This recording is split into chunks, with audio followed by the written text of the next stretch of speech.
ලෑන්ස්කේපින් වල ප්‍රධාන කොටස් දෙකක් තියෙනවා. ඒකක් තමයි ඔය හાર્ඩ් ලෑන්ස්කේපින් කියන්නේ. එහෙම නැත්නම් දෘඩ උද්‍යානකරණය කියන්නේ. ඉතින් මේ හાર્ඩ් ලෑන්ස්කේපින් වල නැත්නම් දෘඩ උද්‍යානකරණය ක්‍රියාවලිය තමයි අපි මූලික බිම් සැකසීම කියලා බොහොම සරලව හඳුන්වන්නේ. උද්‍යානයක් සකස් කරනකොට අපිට කරන්න තියෙන මූලික වැඩ කොටස් ටික තමයි මේ මූලික බිම් සැකසුම් කරන්නට අයිති වෙන්නේ. ඉතින් මූලිකව බිම සකස් කරගන්න අපිට මොකක් අදහසක් තියෙන්න ඕන, ප්ලෑන් එකක් තියෙන්න ඕන. මේ ගෙවත්තට මේ උද්‍යානයට අපි ඇඳපු ඩ්‍රොයින් එක, එහෙම නැත්නම් අපේ ප්ලෑන් එක මම ඉදිරි දිනකදී පෙන්නලා ඉගෙන වරතක කතා කරන්න. අද අපි දැන් මේ කරන මූලික බිම් සැකසුමේ දේවල් ටික පොඩ්ඩක් අපි තව ටිකක් ලියා ගමු.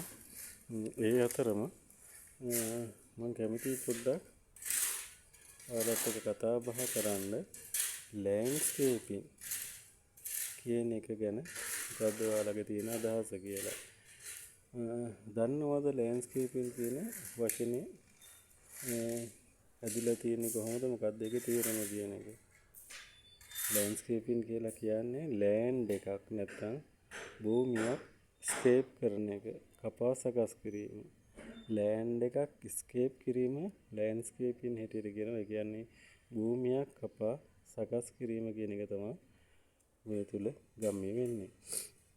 එතකොට අපි සාමාන්‍යයෙන් භූමියක් කපා සකස් කරගන්න ඕනේ ඒ භූමියට ගැළපෙන ආකාරයට. අපිට මොකක්වත් සාමාන්‍ය සබාදහමට සමීප වෙන විදිහට තමයි මේ ඕනම තැනක මේ භූමිය කපා සකස් කර ගැනීමේ කටයුතු කෙරෙන්න ඕන.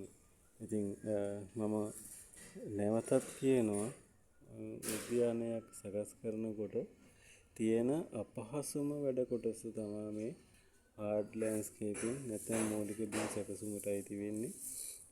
අපිට ගොඩක් වෙලාවට මේ සයිට් එක ක්ලියර් කරගන්න ලොකු මහන්සියක්, ලොකු පරිශ්‍රමයක් දරන්න ඕන. මේ අපි කිව්වනේ ඉදිකිරීම වලට ගෙනාවු ගල් වැලි ගොඩක් වෙලාවට මේ වගේ තැන් වල ගොඩ ගහලා තියෙනවා. අපි ඒවා ඉවත් කරගන්න ඕන අපේ වැඩවලට නැවත පාවිච්චි කරන්න පුළුවන් ආකාරයට.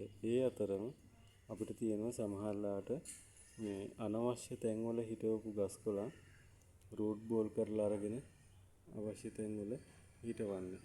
ඊටත් අමතරව ඒ අදාළ භූමියට ගැළපෙන විදිහට, ඒ අදාළ ස්ථානයට ගැළපෙන විදිහට අපි ඇඳපු ඒ ප්ලෑන් එක, ඒ ඩ්‍රොයින් එක අනුව යමින් මේ ස්ථානයේ වැසි ජලය කළමනාකරණය කරගන්න ඕන.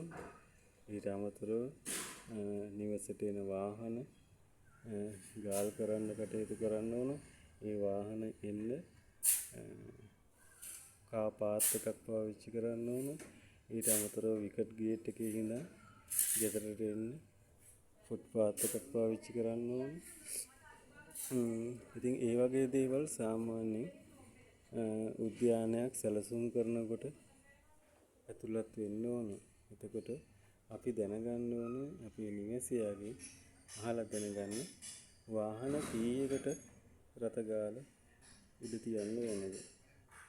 එතකොට අපි උද්‍යාන සැලසුම් ශිල්පියෝ හැටියට දැනගෙන ඉන්න ඕන මේ උද්‍යානයේ ඉඩ ඇහිරෙන්නේ නැතුව, කිසිම ඩිස්ටර්බ් එකක් නැතුව නිවසේ අනික් කටයුතු වලට ඉඩකඩ තියාගෙන රත ගාලා සඳහා වාහන අංගනය සඳහා ඉඩ කොටසක් වෙන් කරගන්න. ඉතින් අපි සාමාන්‍යයෙන් උද්‍යානයක කරන දේවල් වලට හේතු කාරණා විශේෂයෙන්ම තියෙන්න ඕන. අපිට හිතන දේවල් උද්‍යානයක් තුල කරන්න බෑ. ඒක උද්‍යාන විද්‍යාව කියලා කියන්නේ මේක විද්‍යාත්මක විෂයක්. හේතුවක් තියෙන්න ඕන. සාමාන්‍යයෙන් අපි දන්නවා, අපි අහලා තියෙනවා වේදිකා නාට්‍යයක හෝ කිසියම් රංගකාරයක යෙදෙන නළුවෙකුට පිටපතෙන් තොරව තම චරිතයෙන් පිට කිසි දෙයක් කරන්න බෑ. එයාගේ චරිතයට අදාළ නැත්නම් ඒ වෙලාවේ කිඹුහුමක් යන්න ආවත් අරින්න බෑ කියන එක තමයි තියරි එක. ඉතින් අපිට මේ දේවල් වලට මේ උද්‍යාන විද්‍යාවේ වැඩ කටයුතු වලදී අපි කරන දේවල් කියන දේවල් වලට හේතු කාරණා තියෙන්න ඕන. ඉතින් මේ ඔයාලා කතා කරන මේ උද්‍යානයේ බොහොම විශේෂ තැනක්. අපිට බොහොම ලේසි පාරෙන් උඩ තැනක ඒ කියන්නේ පාරේ මට්ටමට වැඩි ඉහළින් තියෙන භූමියක උද්‍යානයක් සකස් කරන එක හරි පහසු වැඩක්. මොකද අපිට වතුර බස්සන්න පුළුවන් පල්ලෙහා පාර තියෙන්නේ. නමුත් මේ නිවසේ මේ උද්‍යානයේ මේ වැලි අරයි යන පැත්ත උසයි. ඒ පැත්තේ තමයි පාර තියෙන්නේ. එතකොට පාරේ වතුරත් මේ උද්‍යානයට ගලා එන වටපිටාවක් තමයි මේ ගෙවත්තු තුල මේ උද්‍යානය තුල තියෙන්නේ. ඉතින් අපි ඒකට තමයි මේ සිලින්ඩර් ගෙනල්ලා ඒවා දාලා මේ වැහි වතුර ඒකට එකතු කරලා ඒ වැහි වතුර පොම්පයක් ආධාරයෙන් පාරේ කානුවට යවන්න තමයි අපි සැලසුම් කරලා තියෙන්නේ. ඉතින් මෙතනදී ඇත්තටම අපි අර රේන් වෝටර් හාර්වෙස්ටිං වල වැසි ජල කළමනාකරණයේදී කතා කරන එක වැඩක් වෙනවා.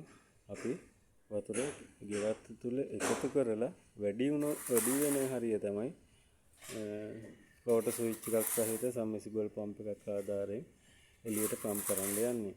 සාමාන්‍යයෙන් මේ වල උතුරන්න මට්ටමට ආවොත් තමයි පම්ප් වෙන්නේ. එහෙම නැත්නම් ඒ ජලය උද්‍යානය තුල රැඳිලා තියෙනවා.